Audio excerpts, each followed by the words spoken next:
Là donc le détecteur de fumée qui est livré dans cet emballage. On a 3 pièces. On a d'abord le détecteur qui est un modèle plutôt design, plutôt compact, avec le support à fixer sur le plafond.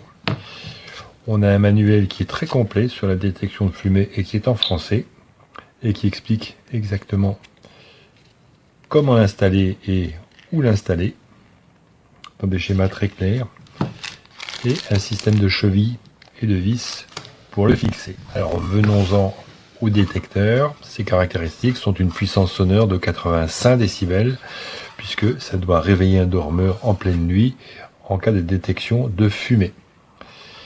Alors on va être interrogatif au début, savoir où se branchent les piles. Eh bien, les piles sont soudées, intégrées à l'intérieur et sont en principe garanties pour une durée en veille de 10 ans. Alors, dans 10 ans, il faudra se poser la question du remplacement. Alors, le détecteur de fumée ne fonctionne pas quand il n'est pas placé sur son support. Ça ne sert à rien. Pourquoi? Parce qu'ici, nous avons un interrupteur de détection de support ici, qui est appuyé quand on met le support. Alors, sur ce support, on va repérer ces 2 petites chevilles amovibles. On va voir à quoi elles servent.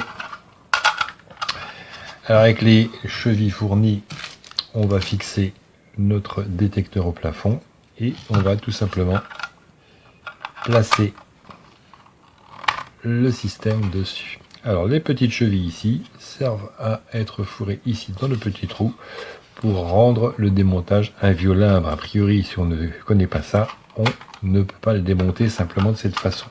Ça empêche le démontage. Alors, une fois que c'est monté, on appuie sur le bouton, en principe une fois par semaine, pour tester son efficacité. Voilà, c'est fait. On voit, c'est puissant, ça casse les oreilles.